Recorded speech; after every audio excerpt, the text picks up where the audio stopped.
경기도권 같은 경우는 2만 세대, 3만 세대 입주를 한다라고 했었을 때 그게 순수한 공급인 경우들이 많습니다. 근데 서울 같은 경우는 그렇지 않아요. 왜냐하면 재개발 재건축, 즉 정비 사업을 통해서 가지 않습니까? 단적으로 송파일리오시티가 여기가 9,510세대인데 일반 분양 세대가 1,500세대밖에 안 됩니다. 조업 물량 빼고 임대주택 물량 빼고 순증효과 얼마나 됐을까라고 생각해보면 2026년도에 집값 상승도 상승인데 전월세 가격 상승이 큰 문제라고 생각합니다.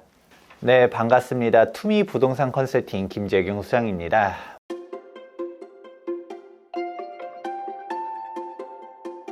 (2026년도) 핵심 키워드 중 첫 번째는 똘똘한 한 채, 다주택자 규제로 인해서 똘똘한 채 쪽으로 가는 게 있고, 두 번째 키워드 공급 감소입니다. 지금 이재명 정부의 부동산 대책이 결국은 다주택자 규제 회귀라고 볼 수 있습니다. 대출도 묶어버리고 세금으로도 때리고 실거주 안 하면 집 못 사게 하겠다라는 정도 이해하시면 좋을 것 같은데요.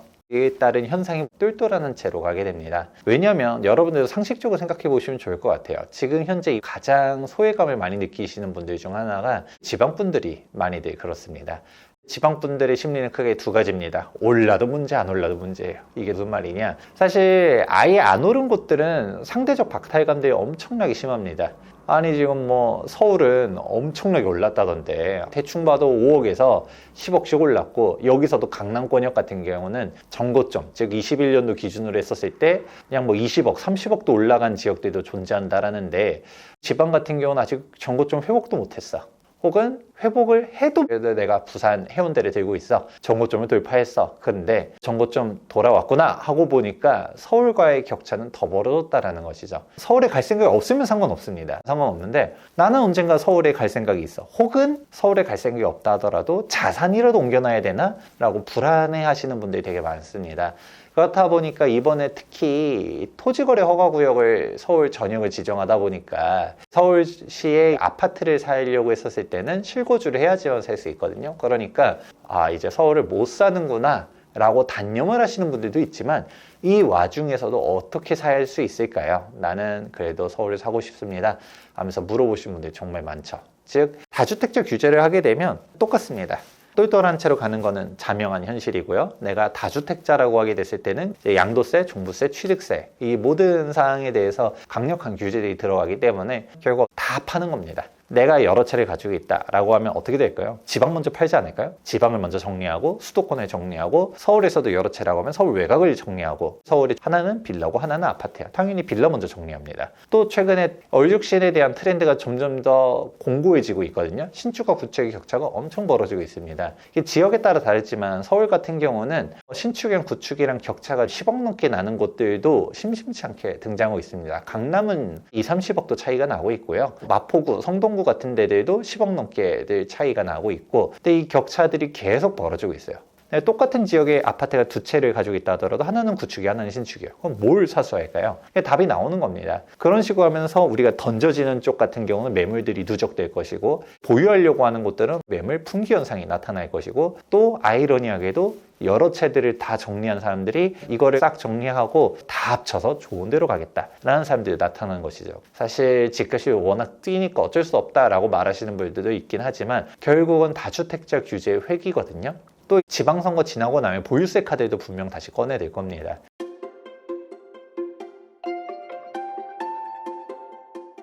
두 번째 키워드는 공급에 대한 사항이라고 말씀드렸는데, 정말 심각합니다. 여기서도 지역별로 차등이 나타나는데, 일단은 서울이 문제입니다. 2026년도부터 서울의 입주 물량이 반토막이 나요. 그래도 2024년도, 5년도까지는 한 4만 채 정도는 입주를 했는데, 2026년도가 되면 민간 아파트 같은 경우는 15,000건 정도 입주하는 걸로 도출되고 있습니다. 근데 실상을 따져보면 더 심각합니다. 경기도권 같은 경우는 2만 세대, 3만 세대 입주를 한다라고 했었을 때 그게 순수한 공급인 경우들이 많습니다. 대표적으로 이기 신도시를 비교해 볼게요. 이기 신도시 아파트 입주하는 게 있으면 허허 벌판에 다 밀고서 아파트를 들어 올리지 않습니까? 그렇다 보니까 2만 세대가 입주하게 되면 그게 순수한 공급이라고 할 수 있는데, 근데 서울 같은 경우는 그렇지 않아요. 왜냐하면 재개발 재건축, 즉 정비 사업을 통해서 가지 않습니까? 그런 식으로 움직이게 되면 아무래도 멸실 물량들을 고려할 수밖에 없어요. 단적으로 송파일리오시티가 가락시형 재건축이었죠. 여기가 9,510세대인데 일반 분양 세대가 1,500세대밖에 안 됩니다. 그러니까 나머지는 조합원 물량 혹은 임대주택 물량이라는 거죠. 그러니까 15,000세대가 입주한다 하더라도 여기서 일반 분양 세대가 과연 몇이었을까 생각해보면 정말 확 줄어든다라는 게 첫 번째. 그리고 재개발 재건축이 이루어지면서 이주 철거 물량들이 있습니다. 보통 한 해 평균 아무리 못해도 1만에서 3만 세대 사이에 멸실 물량들이 존재하거든요. 순증이 아니라 보합 혹은 순감이 될 수도 있는 그런 시대로 가고 있다는 것입니다. 공급에 대해서 하나 더 얘기를 해드리자면 15,000세대가 입주한다 하더라도 여러분들이 원하는 아파트가 뭔가요? 입지를 떠나서도 적어도 1,000세대 이상의 대단지 아파트들을 원하지 않습니까? 근데 2026년도에 1,000세대가 넘어가는 단지가 딱 4군데밖에 없습니다. 일단 잠실 르엘이 있고요. 그리고 이번에 로또 청약으로 말이 많았었던 반포주공 1단지 3주구 레미안 트리니원 있었고요. 세 번째 힐스테이트 메리알레, 마지막 하나가 방배 5구역 DH 방배 이렇게 있습니다. 근데 여기서도 반포주공 1단지 3주구 같은 경우는 사실상 후분양이었거든요. 거의 지어진 상태에서 나왔단 말이죠. 그러면 2026년도 물량은 다 나왔습니다. 1,000세 넘어가는 단지들이 이렇게밖에 안 된다는 얘기는 나머지 물량은 소규모 단지들밖에 없다는 겁니다. 그러면 소규모 단지라는 것 자체가 선호하냐 선호하지 않느냐를 떠나서 여기서도 조합 물량 빼고 임대주택 물량 빼고 순증효과 얼마나 될까라고 생각해보면 집값 상승도 상승인데 전월세 가격 상승이 큰 문제라고 생각합니다. 우리가 입주 물량이 대규모로 들어온다 해가지고 주택 가격 안정 효과가 있느냐라고 보면 사실 시장에 대한 사이클이 더 세다 보니까 주택 공급 물량이 많았다라고 해서 무조건 가격 떨어지고 적었다라고 해서 올라가고 이런 건 아닙니다. 입주 물량이랑 전월세 가격 안정이랑은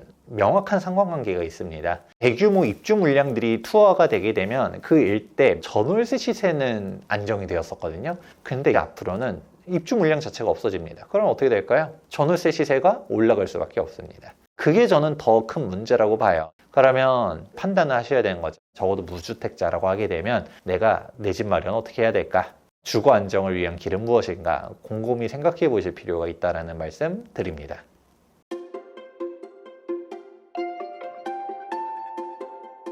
문재인 정부보다 더 매운맛으로 갈 가능성이 높다라는 생각들을 하고 있습니다. 이번에 6.27 대책, 9.7 대책, 11호 부동산 대책 이 세 가지를 보게 되면 문재인 정부 때보다 규제를 더 강하게 그리고 빠르게 넓게 한다라는 사실들을 알 수 있습니다.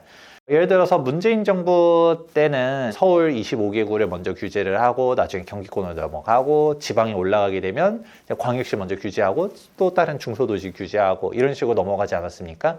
그러면서 거의 200여 개 지역들을 조정상 지역으로 싹 묶었었던 걸로 기억합니다. 그런 식으로 가면서 일명 풍선 효과가 나타났는데 그런 얘기를 듣기 싫은 것 같습니다. 문재인 정부의 부동산 정책에서 많은 사람들이 실패했다고 말하죠. 왜냐하면 집값이 미친 듯이 뛰었으니까. 저는 문재인 정부의 부동산 정책의 가장 큰 패착 중 하나는 다주택자를 규제한 거라고 생각합니다. 우리가 계란은 한 바구니에 담아두지 말라라는 얘기들도 하잖아요. 내가 50억이 있다라고 가정할게요. 50억을 반포 아파트에다가 넣으려 했었을 때 드는 생각이 뭔가요? 이렇게 비싼데 더 비싸질까?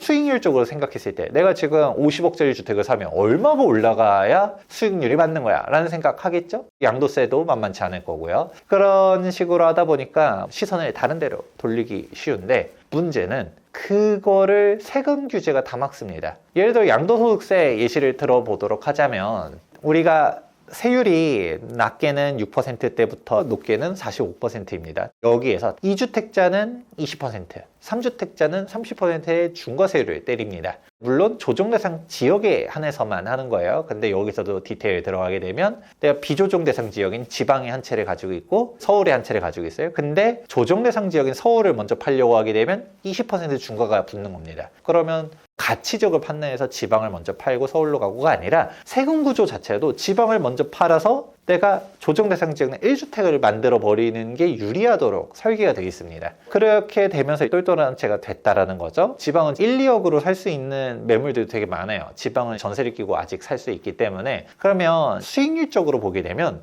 50억짜리를 사가지고 수익률 10%만 본다고 할게요. 50억짜리가 5억 올라갈 확률이랑 지방에 5억짜리를 샀는데 5천만 원 올라갈 확률이랑 어느 게 더 빠를까요? 지금은 사실 강남 5억 뛰는 게 더 빠른 현실이긴 한데 우리가 세금 규제가 없다라고 생각해보면 비싼 게 더 비싸지는 걸 보는 것보다는 싼 거를 사서 올라가는 게 더 쉽지 않을까 생각할 수 있고, 또 단순히 5천만 원 올라가는 게 아니라 내가 지방에 10채를 샀어요. 근데 5천씩 올라가게 되면 수익률은 똑같잖아요. 다주택자 내가지고 전체적인 상승 금액이 더 높다라고 하더라도 세후 수익률 다 망치기 때문에 그런 식으로 못 가는 게 현실입니다. 이것 때문에 다주택의 규제를 풀어야 된다. 그리고 문재인 정부 때 두 번째 패착 중 하나가 재개발 재건축 규제를 강화한 것입니다. 재개발 재건축이 투기 온상으로 본 거거든요. 사실 지금도 이미 지방선거 앞두고서 모 후보님께서는 재개발 재건축 규제해야 된다 이런 식으로 얘기하시는 분들이 있어요. 그 영향이 결국은 지금 오는 거거든요. 공급 물량이 다 꺾여버리는 상황들이 현재 오는 거죠.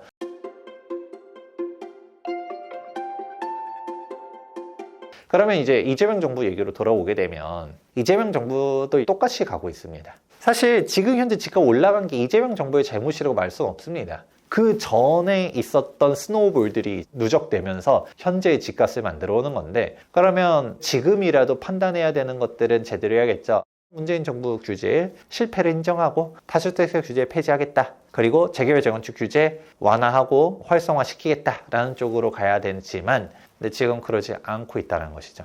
당장 조정대상 지역, 투기거래지구, 토지거래 허가구역, 3중 규제들도 다시 확대하지 않았습니까? 현 정부의 부동산 정책을 펼치시는 분들은 다주택자 규제 자체가 문제라는 인식을 안 하시는 것 같습니다. 뭔가 답을 내놓겠는데 다주택자 규제가 문제입니다 라고 답을 내놓는 게 아니라 너무 살살 때렸어, 더 세게, 더 강력하게 해야 돼 라는 식으로 하는 것 같습니다. 이번에 6.27 대책 같은 경우도 한꺼번에 압축을 해가지고 빵 터트린 거예요. 한 번에 강력하게 때려가지고 싹 씨를 말려야겠어 라는 식으로 터트렸어요. 11호 부동산 대책에서도 세금 카드, 재개발 재건축 규제 카드, 그리고 토지거래 허가구역까지 서울 전 지역, 그리고 경기 남부 12개 지역까지 싹 묶는 사상 초유의 대책까지 발표를 했는데 집값이 잡혔나요? 강남은 계속 신고가 다시 찍고 있거든요. 이런 상황들을 봤었을 때 다주택자 규제 자체가 문제라고 인식을 하는 게 아니라 정책의 방향성은 맞아. 근데 세기와 강도, 그리고 범위, 이런 게 중요하다라고 생각하는 것 같습니다. 이번에 6.27 대출 규제가 정말 충격적이었던 게 수도권에 다 묶었어요.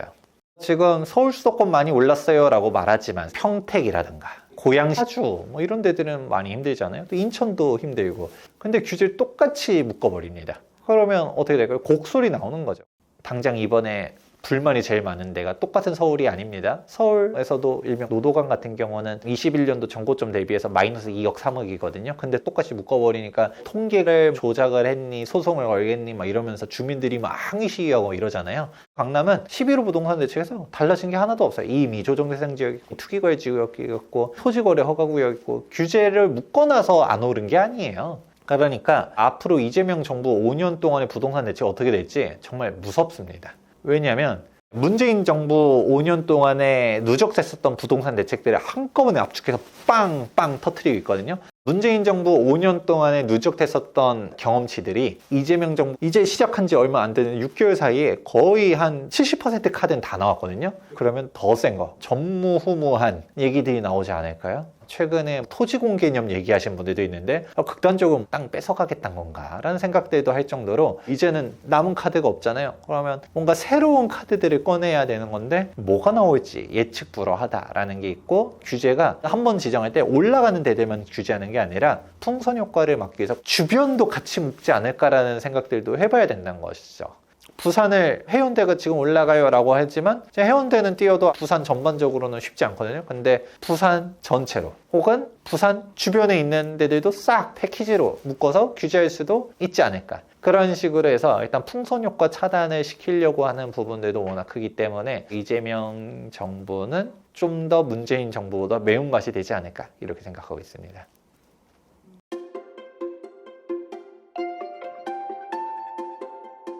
사실 문재인 정부 때 부동산 가격 안정화 시킬 수 있었던 절호의 기회였다고 저는 생각을 해요. 왜냐하면 문재인 정부 5년 동안은 공급량이 진짜 많았거든요. 무슨 10년 주기 설 얘기하시는 분들도 있었죠? 집값 폭락하니까 집 사지 마세요 라고 하는 사람들 지금 다 뭐 하시는지 모르겠는데, 어쨌든 간에 공급이 많을 때 공급 더 열심히 하려고 하고 중장기적으로 공급을 해야 되는데 그때 공급을 다 차단시켜 버렸고, 재개발 재건축이 빨리빨리 되는 게 아니었고, 그러다 보니까 그 당시 규제를 한 리턴이 현재 오고 있는 것이다. 그게 제일 빨리 나타나는 게 바로 서울이고요. 서울이 먼저 나타나는 이유는 간명합니다. 박원순 서울시장이 서울에 재개발 재건축 400개 넘게 해제를 시켜버렸거든요. 이렇게 하니까 10년 동안 정비사업들이 다 멈춰버렸고, 그리고 문재인 5년 동안 지방 정비사업들도 다 박살나기 시작한 거고, 그거에 대한 리턴이 서울부터 오는 거고요. 공포스러운 거는 2026년도 딱 한 해 입주 물량이 부족합니다가 아니에요. 2027년도도 없고요, 8년도도 없고요, 9년도도 없고요. 없어요. 그리고 도대체 이 집값을 어떻게 하겠냐.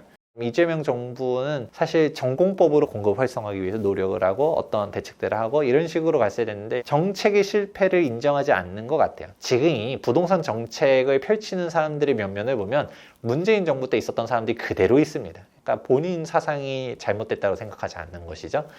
그런 식으로 오다 보니까 서울이 이제부터 출발인 거지, 2026년도부터도 경기도 내에서도 공급량들 뚝뚝뚝뚝 떨어지는 데들 있고요. 지방도 2027년도, 2018년도부터 공급량이 급감하는 지역들이 하나둘씩 나타나거든요. 그래서 시간 문제라고 봅니다.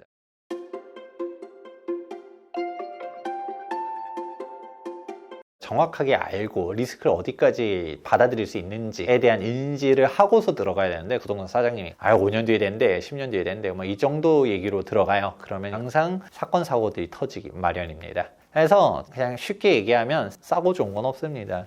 저한테 많이 질문들을 해요. 소장님, 저 여기 샀는데 여기 어떤가요? 라고 물어보는데, 그거 아세요? 좋은 데는 안 물어봐요. 제가 봤을 때 90% 이상은 나사 하나씩 빠진 데들 물어봅니다. 저런 데를 왜 찾았나? 저도 어서 듣도 보도 못한 현장들 물어볼 때들이 있어요. 왜 그럴까요? 싸니까. 이거 모순된 거거든요. 진짜 진흙 속의 진주를 찾을 수도 있는데, 여러분들이 초보자고 재개발 재건축 사업성 분석이나 입지 분석이나 이런 것들 잘 하지도 못하는데, 일단 가격은 싼 것 같아. 이 똑같은 동네, 여기는 30억인데 얘는 아직도 15억입니다. 싸죠? 근데 얘가 15억인데는 이유가 있을 수 있다는 사실을 해보셔야 된다는 것이죠. 왜 사람들은 바보가 아닌데 멍청해가지고 30억짜리를 살까요? 지금도 강남에 20억짜리 아파트가 있어요. 하지만 이유가 있다는 거죠. 거긴 재건축이 안 돼요. 나홀로 아파트라든가, 아니면 대지분이 박살나 있어가지고 뭐 안 된다던가, 아니면 주변이 죄다 다 빌라촌이래 가지고 주거 환경이 생각보다 많이 떨어진다던가, 뭔가 이유들이 있으니까 그 가격인 건데, 그런 거 잘 모르고 이거 싼 거 같아 하고서 샀다가 사건 사고 터지는 경우도 많고요. 남들 다 좋다라고 말하는 지역조차도 싼 매물들은 잘 검토를 해보셔야 됩니다. 왜냐면 재개발 재건축 여러분이 거래하는 이유가 뭐예요? 신축 아파트를 받기 위해서거든요. 일명 분양 자격, 입주권이라고 말하죠. 근데 이 입주권을 위해서는 요건들을 갖춰야 돼요. 그 자체에 대한 매물 평가도 있지만, 조합원 지위양도 금지 규정도 있고, 5년 재당첨 금지 규정도 있고, 매수자의 결격이 있을 수도 있고, 매도자의 결격이 있을 수도 있고, 이런 것들을 따져봐야 되는데, 여러분들이 다 파악하기가 어렵습니다. 한남 성구역 같은 경우도 관리처분 때 현금 청산자만 약 300여 명이 발생을 했습니다. 그리고 사업성 나오는 곳들 보게 되면 이미 신축 가격에 근접해서 거래되고 있습니다. 좋은 거는 사람들이 다 안단 거죠. 그런데도 불구하고 검토를 잘했을 때는 재개발 재건축에 분명한 기회는 있습니다.